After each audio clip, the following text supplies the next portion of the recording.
원구에는 6.25를 기억하자, 동영상도 6.25를 기억하자 이렇게 해주세요. 6.25를 기억하면 6.25가 안 오고 6.25를 새까맣게 잊어버리면 다시 6.25가 오게 되어 있습니다. 우리는 지난날의 아픔을 기억하고 다시는 그러한 아픔을 당하지 않도록 힘써야 합니다.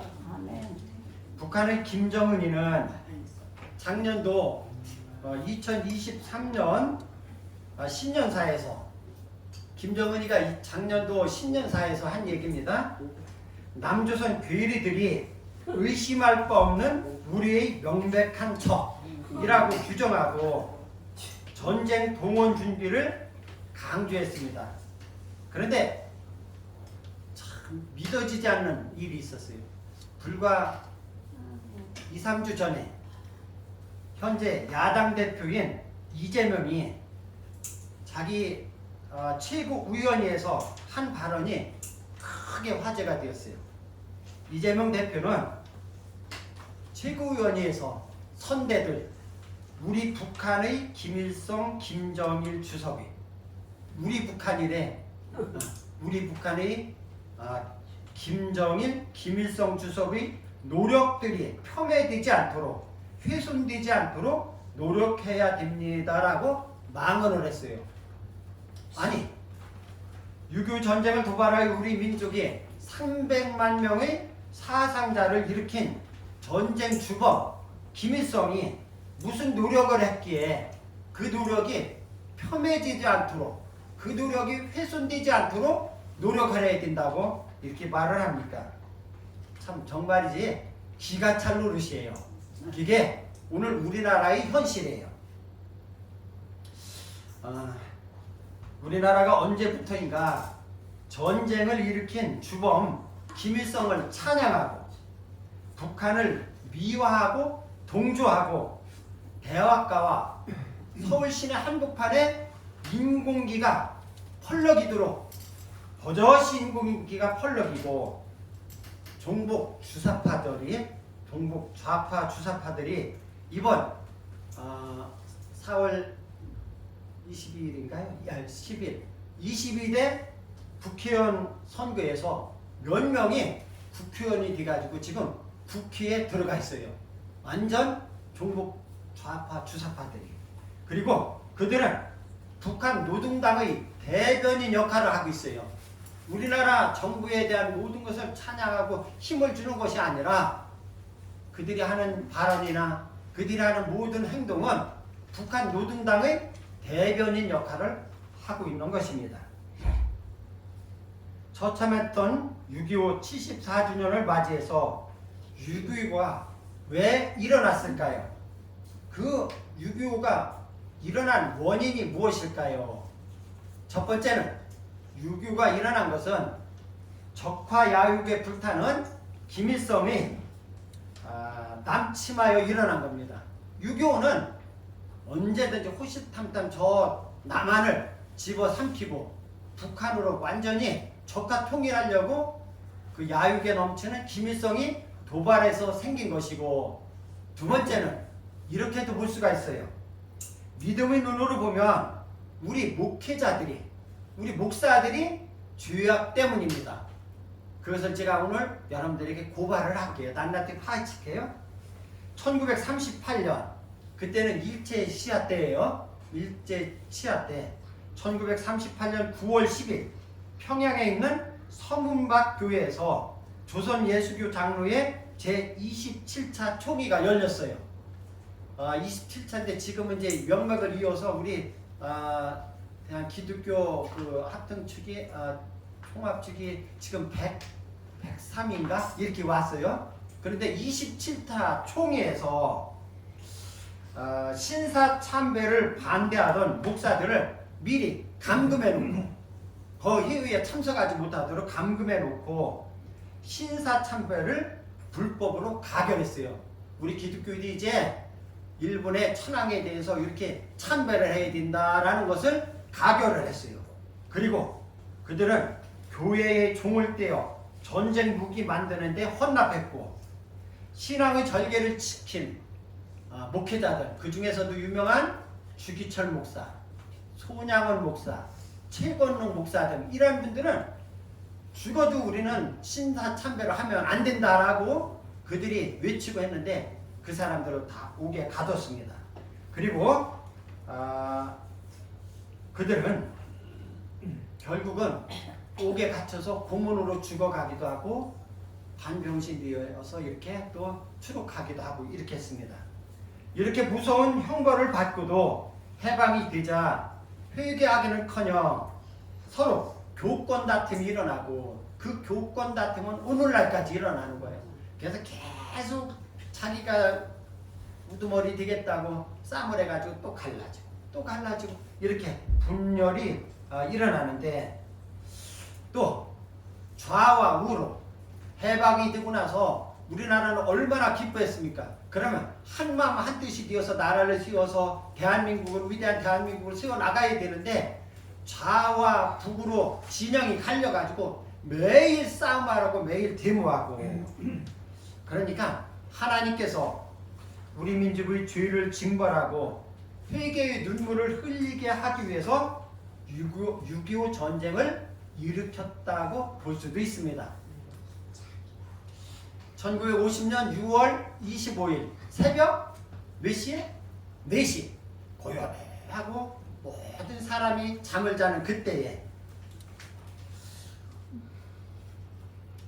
그 김일성이는 소련제 T-34 전차를 탱크를 앞세우고 파죽지세로 몰고 내려와가지고 북한 괴리군은 3일 만에 6월 28일에 서울을 정복을 했어요. 우리나라는 서울을 뺏겼어. 3일 만에. 그리고 오산, 천안, 대전을 점령하고 2개월 남짓 만에 낙동강 지역을 제외하고 전국을 그 빨갱이들이 소나기에 넣었어요. 그러니까 이제 낙동강 벨트와 부산만 남겨놓고 우리나라는 다 빨간 물로 들었어요. 다 그들에게 점령당했어요. 이제 부산만 남았습니다. 부산만 밀리면 우리나라는 뭐가 되는 거예요? 공산국가가 되는 거였어요.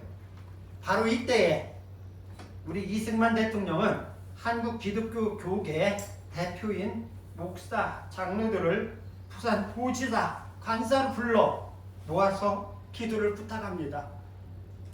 저는 이걸 준비하면서 제가 꼭 이때 당시에 6.25 정년에 우리 집사님 이렇게 어르신들 마냥 제가 참전한 것 마냥 꼭 제가 그 전쟁 속으로 들어갔었어요. 이 설교를 준비하면서. 그래 여러 번 눈물도 하고 여러 번 기쁨도 있었고 이랬는데 이승만 대통령이 그 교계의 지도자들과 장로님들을 모아놓고 이제 우리는 갈 길이 없습니다. 막막한 거예요. 이제 바람 앞에 등불입니다. 하나님밖에 의지할 길이 없습니다. 여러분 나라를 위해서 기도해 주시기 바랍니다. 이렇게 호소를 했을 때 그 당시 모인 목사 장로는 10일 동안 금식하며 철회하며 나라를 위해서 기도했습니다. 회개하고 부르짖는 기도를 들으시고 하나님께서 역사하셨습니다. 하나님께서 이제 바쁘게 일하시는 거예요. 저는 우리 하나님께서 우리가 개인적으로나 국가적으로나 가정적으로나 어려움을 당할 때 우리 하나님 앞에 기도하면은 우리 하나님은 배후에서 열심히 일하시는 걸 보고 좋으신 하나님. 그래 아까 제가 그 찬양을 부르면서도 헌금 쓰고 부르면서 오늘 울컥했어요. 우리 좋으신 하나님이다. 우리 교계의 지도자들과 장로님들이 모여서 열흘 동안 기도하니까 하나님께서 그 기도를 들으시고 역사를 하시는데 상상하지도 못했던 UN 16개국이 참전하고 메가다 장군의 인천 상륙 작전을 통해서 바람 앞의 등불처럼 꺼져가던 대한민국을 버리시 아니하시고 구원해 주셨습니다. 아멘. 할렐루야. 아멘. 네, 박수. 야. 이제 이번에는 우리 한국 전쟁의 6.25 전쟁의 역사를 한번 살펴보겠습니다. 우리가 역사를 알아야 현실을 직시하면서 앞으로 그러한 역사가 반복되지 않도록 우리는 철저하게 준비를 해야 되는 겁니다. 1949년 3월 5일 6.25 전쟁이 발발하기 1년 한 15개월 전에 이미 김일성이는 소련의 스탈린에게 찾아가가지고 남침 의사를 밝혔어요. 우리 남한을 우리가 적화 통일해야 되겠습니다. 그랬을 때에 스탈린이 뭐라고 얘기했냐면 안 된다. 지금 남한에는 미군들이 주둔해 있기 때문에 너희가 그 침공할 수가 없다. 그 얘기를 듣고 나서 그때부터 계속 좌익 종북 세력들은 계속 남한에서 외칩니다. 데모를 합니다. 뭐라고? 미군은 철수하라. 양키 놈들은 물러가라. 하면서 계속 데모를 하니까 결국 미국에서 1949년 6월 달에 미군을 철수하기 시작합니다. 제가 여러 번 말씀했죠? 미군이 철수하면 아프가니스탄도 그냥 그대로 망했고 미군이 철수했을 때 월남도 그대로 패망했고 우리나라도 1949년 6월에 미군이 철수하자 이런 끔찍한 유교가 발발된 겁니다. 또 1950년 1월 12일에는 미국의 애치슨 국무장관이 큰 실수를 했어요. 애치슨 라인이라는 것은 뭐냐면 미국이 지켜주는 방어선이 있는데 여기에서 한국을 뺀 거예요. 그러니까 이북에서 올컨이 잘 됐다. 그러니까 이 큰 실수를 했는데 미국이 지켜주는 방어선에서 죄가 된 겁니다. 그리고 나서 잘 됐으니까 이제 50년 5월 13일에 김일성은 박헌영과 함께 중국의 모택동을 방문합니다. 모택동을 방문해가지고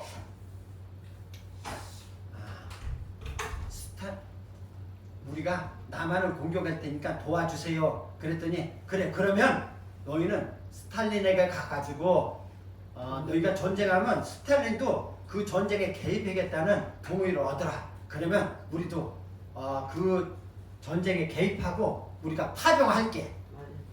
그래서 힘을 얻은 박헌영이와 김일성은 돌아와가지고 이제 1950년 6월 25일 날 새벽 4시에 일제히 소련제 탱크가 그때 당시에 성능이 엄청 좋았어요. T-34 소련제 탱크를 앞세우고 물밀듯이 밀고 내려오는 거예요.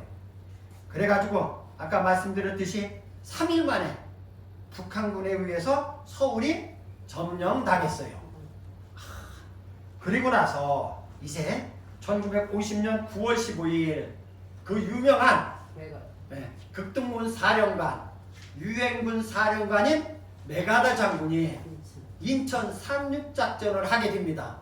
인천 상륙작전은 그 성공할 확률이 5,000분의 1이라고 했어요. 군사전력가들이, 세계 군사전력가들이. 그런데 하나님이 배에서 역사해 주시니까 아멘. 그 메가다 장군을 통해서 인천 상륙작전이 성공을 하게 됩니다. 아멘. 그러고 나서 이제 서울을 빼앗긴 지 3개월 만에 다시 서울을 수복했어요. 다시 되찾았어요.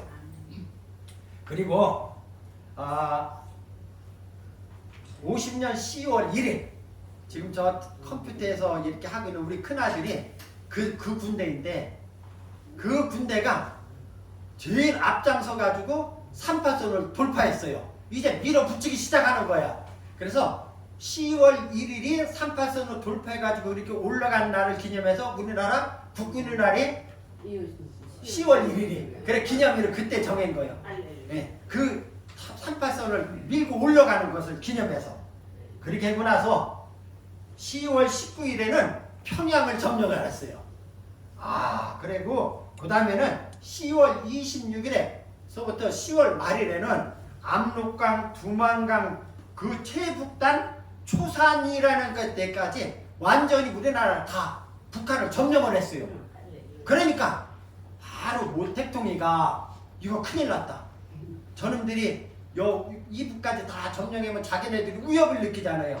그래가지고 10월 25일에 모택동이가 자그마치 300만 명을 보냈는데 모택동이가 얼마나 그 300만 명 중에는 그렇게 인해전술이라고 그러잖아요. 막 수도 없이 사람이 밀어붙이는데 거기에는 정치범들, 사상범들, 그 감옥에 있는 이런 사람들 다 풀어가지고 그 사람들도 앞장서는 겨. 전쟁 이제 총알바지로 앞장서키고 그 다음에 중국군들이 내려올 때 저는 이제 이렇게 그전 전쟁에 대한 얘기를 들을 때마다 중국군들은 우리 농악대에 있으면 직치고 꽹가리 치고 피리 불면서 막 이렇게 하면서 밀어붙였는데 당연히 재간이 없는 거예요.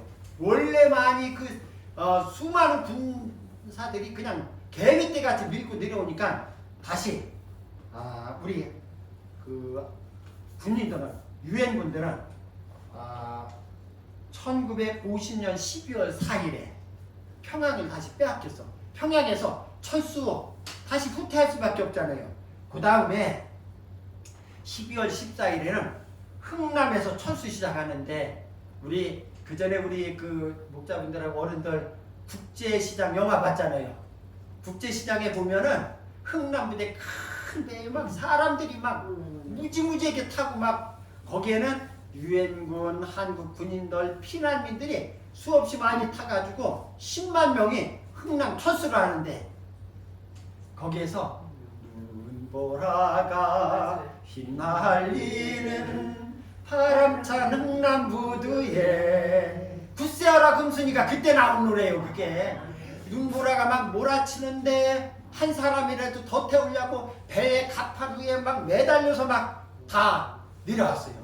12월 14일에 흥남 철수가 시작되었고 그 다음에 1월 4일에는 다시 우리의 수도 서울을 뺏겼어.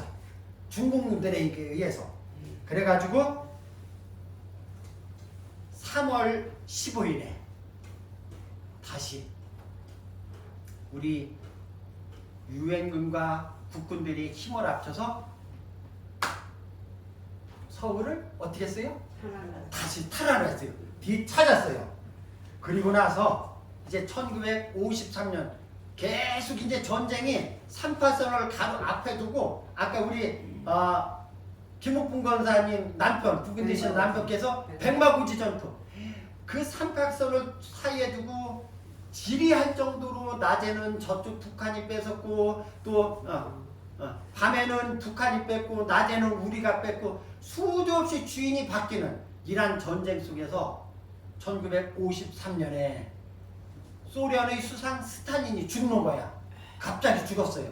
그러니까 소련에서 강요회에서 휴전을 결의했어요. 그래가지고 우리가 이거 전쟁 오래 가지 말고 또 미군에서도 계속 휴전 협정을 하는 일을 했었는데 결국 1953년 7월 27일에 3년여간의 그 긴 전쟁을 끝내고 휴전을 협정을 했어요. 이래서 이제 전쟁이 딱 끝났어요. 이제 제가 오늘 6.25 기념주일이니까 다부동 전투 얘기를 할게요. 우리나라 6.25 전쟁에서 3대 전투 중에 하나인 다부동 전투. 전쟁을 도발한 지 한 달여 만에 낙동강 벨트와 부산만 남겨놓고 남한 모두 순하게 넣은 김일성은 특별 명령을 지시합니다. 8월 15일까지 총공격하여 대구와 부산까지 점령하라고 딱 막 명령을 내립니다. 그렇게 모든 북한군들이 총 공격을 하여서 우리 한국군은 이제 마지막 낙동강 벨트에서 사수를 하는 거예요. 거기서 밀리면 부산이 빼앗기면 이제 다 넘어가는 거니까. 그런데 육군 제1사단장 백선엽 장군 낙동강 그 벨트를 사수하는 다부둥 전투에서 북한의 3개 사단과 전쟁을 하는데 야 전쟁이 막 치열하게 일어나니까 저쪽이 군 숫자가 훨씬 많으니까 우리 군인들이 막 집단적으로 후퇴하는 게 이제 뒤로 도망가는 거예요. 죽기 하니까. 그러니까 백선엽 장군이 맨 병사들 사이에 뚫고 맨 선두에 서서 외칩니다. 내가 물러서면 너희가 나를 쏴라. 사단장이 최고 높은 거예요. 그가 제일 앞장서서 내가 후퇴하면 너희들이 나를 쏴라. 그러나 너희가 물러서면 내가 너희를 쏠 것이다. 명령하고 그들에게 독려를 해가지고 그 다부중 전투에서 대승을 거뒀어요. 북한군 3개 사단을 완전 괴멸시켰어. 그래가지고 6.25 전쟁의 흐름을 완전히 다부중 전투에서 바꿔놨어요. 그리고 나서 이제 승승장구를 하기 시작하는 겁니다. 만약에 다부중 전투에서 패했다면 대한민국은 존재하지 못하고 공산화가 되었을 것입니다. 이런 전쟁 영웅 백선엽 장군이 2020년 4년 전에 돌아가셨어요. 그런데 그때 당시 여러분들도 기억할 거예요. 백선엽 장군을 대한민국을 위기에서 구한 백선엽 전쟁 영웅을 국립묘지 들어가면 안 된다. 친일파라는 오명을 씌워가지고 그래가지고 결국 대전 현충원에 이제 안장했는데 너무 끔찍한 일이 이번 국회에 또 벌어집니다. 이번 제22대 국회는 야당이 과반 의석을 차지했잖아요. 우리는 백선엽이를 친일파 백선엽이를 국립묘지에서 파내는 이런 국회에서 그런 결정을 한다고 이렇게 큰 소리 치면서 으름장을 놓고 있어요. 너무너무 안타까운 현실이에요. 그뿐 아니라 봐요. 수년 전부터 지금까지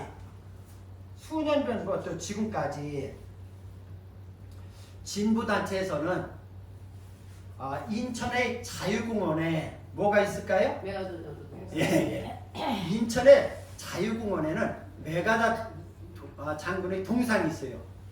백선엽 장군은 우리나라의 영웅이고 메가다 장군은 미국이지만은 우리 인천 상륙작전을 통해서 우리나라를 위기에서 구해낸 전쟁 영웅인데 이 메가다 장군의 동상을 때려 부시려고 계속 그들은 데모를 하고 있습니다.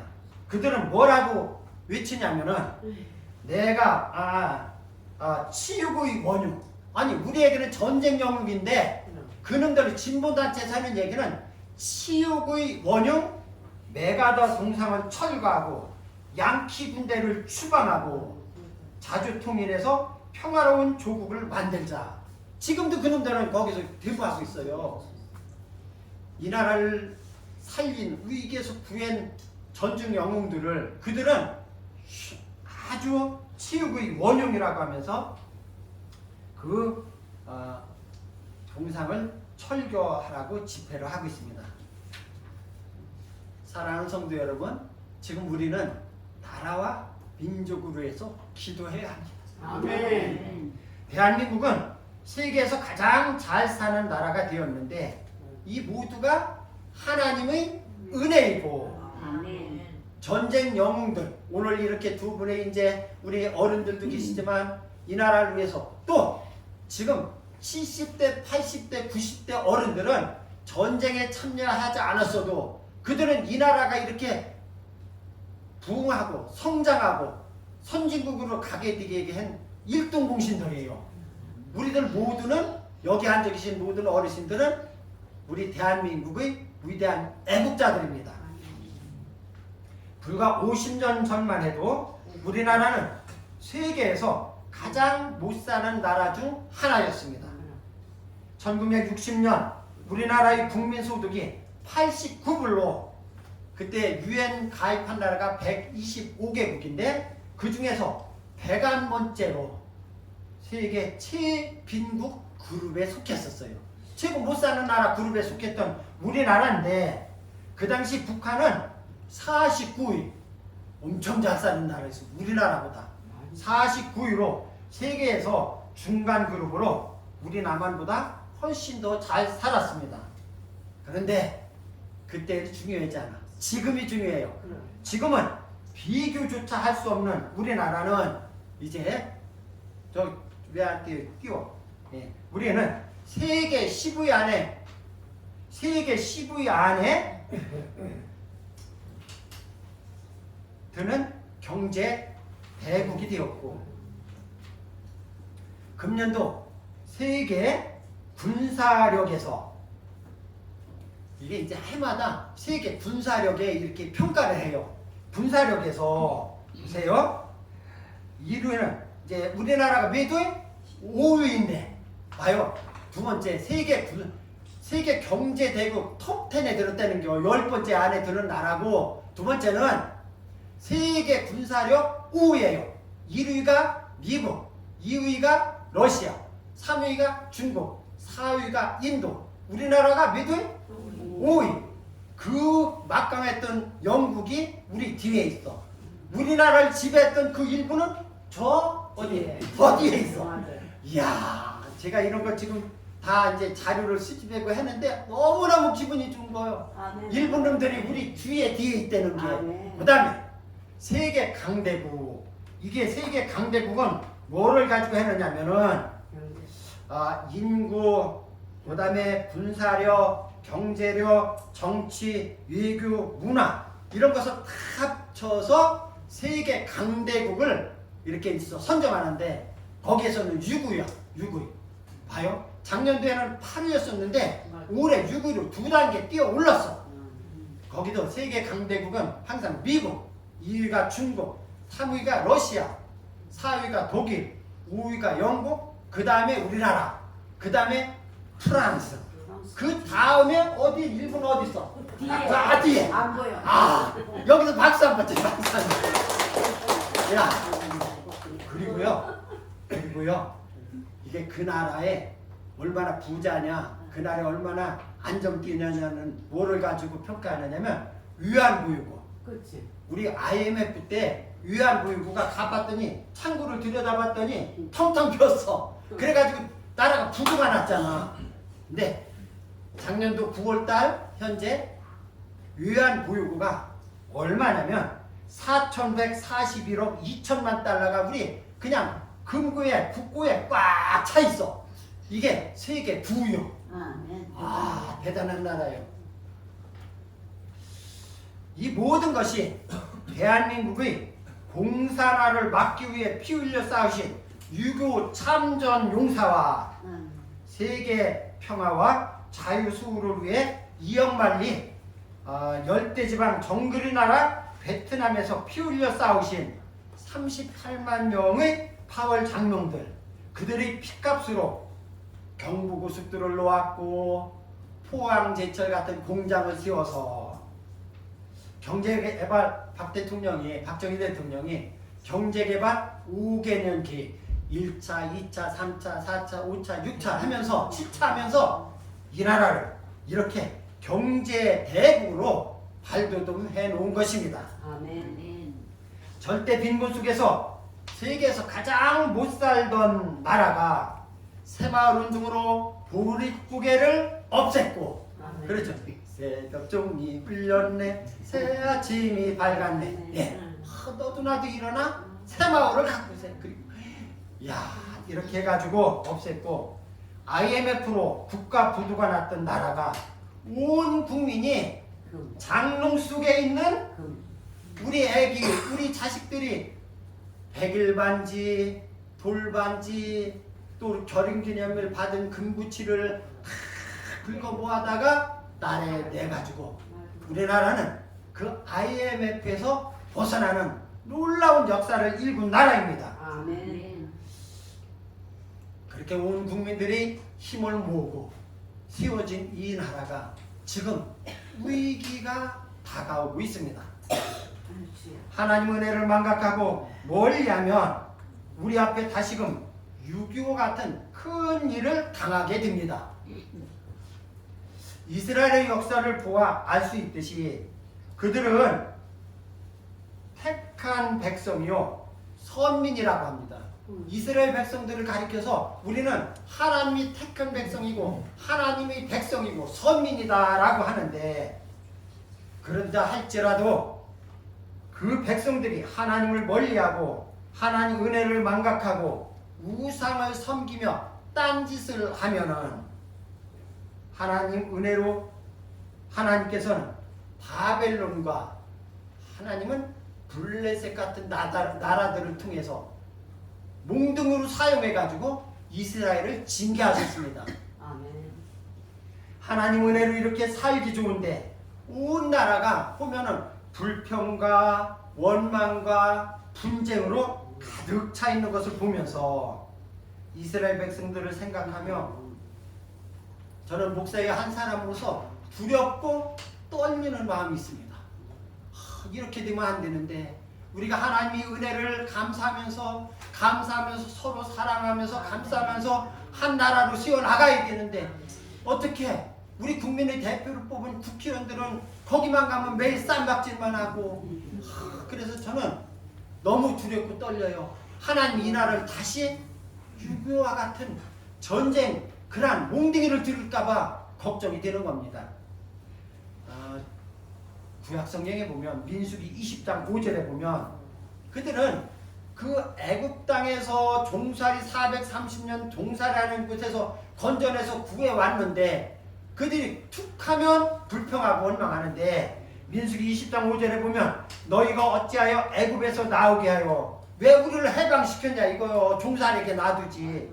말도 안 되는 소리를 해요. 이 나쁜 곳으로 인도하였느냐. 이곳에는 파종할 곳이 없고 무화과도 없고 포도도 없고 석류도 없고 마실 물도 없도다. 왜 없기는 왜 없어? 물이 없으면 하나님이 반석을 쳐서 물을 주시고 그들이 농사 짓지 않아도 만나와 메추라기로 늘 먹이고 입히는데 그들은 입만 나오면 없고 불평합니다. 그들이 말한 대로 그들은 결국은 다 가나안 땅에 들어가지 못했어요. 사랑하는 당정 하늘 소망교회 성도 여러분, 오늘 본문의 말씀과 같이 이제 오늘 본문 말씀 마지막에 지금 하는 거예요. 1분 동안만. 누가 약속의 땅을 차지할 수 있을까요? 오늘 본문에 우리가 읽은 본문은 갈렙이 한 얘기예요. 민수기 여호수아 14장 12절에 보면 그날에 여호와께서 말씀하신 이 산지를 지금 내게 주소서. 당신도 그날에 들으셨거니와 그곳에는 아낙 사람이 있고 그 성읍들은 크고 견고할지라도, 다 함께 여호와께서 시작. 여호와께서 나와 함께 하시면 내가 여호와께서 말씀하신 대로 그들을 쫓아내리이다. 아멘. 그들이 아무리 성읍이 크고 강할지라도 그 아낙 사람은 굉장히 키가 크고 아주 거인들이에요. 그렇게 큰다 할지라도 여호와께서 나와 함께 하시면, 하나님께서 우리나라와 함께 하시면 두려울 것이 없습니다. 그들은 쫓아내리이다. 이길 수 있나이다. 10명의 정탐꾼이 그들이 가나안을 정복하기 전에 정탐꾼을 보냅니다. 10명의 정탐꾼들은 가보니까 우리들은 뭐가 떠이다? 그 아낙 자손 크고 영웅들 크게 장대하고 큰데 우리들은 뭐가 떠이다? 메뚜기 새끼가, 우리는 메뚜기 같다는 거예요. 그랬는데 오늘, 그러나 여호수아와 오늘 이 얘기한 갈렙은 그들은 우리의 뭐다? 예, 밥이다. 우리는 늘 들었지. 지금 성경으로는 먹이다. 근데 이거 다시 바꾸면 줄 것 같아. 그들은 우리의 밥이다. 아멘. 온 국민이 하나님 은혜를 망각하지 않고 하나님 말씀대로 살며 기도할 때 우리나라는 하나님이 함께 하시고 지켜주셔서 앞으로 더 살기 좋은 나라가 될 것을 믿습니다. 아멘. 하나님 아버지 감사합니다. 74주년 6.25를 맞이해서 우리나라를 지켜주시고 함께 하시고 바람 앞의 등불과 같은 우리나라를 건져주신 하나님 감사합니다. 이 나라를 지키기 위해서 6.25 전쟁 영웅들을 그들의 희생과 헌신으로 오늘 이렇게 이 대한민국은 이렇게 위대한 대한민국으로 성장하고 존재하고 있습니다. 하나님, 이 나라의 민족 백성들이 하나님을 두려워하면서 아버지 하나님 6.25를 다시 기억하면서 다시는 그 같은 전쟁이 일어나지 않아서 이 나라가 계속 하나님이 지켜주시고 함께 하심으로 자손 대대에 큰 은혜 받고 잘 사는 나라가 될 수 있도록 하나님 축복하여 주시옵소서. 행여나 우리가 하나님의 은혜를 망각하고 하나님을 대적하는 민족 되지 아니하도록 은혜를 베풀어 주시옵소서. 감사를 드리며 살아계신 예수님 이름으로 기도드리옵나이다. 아멘.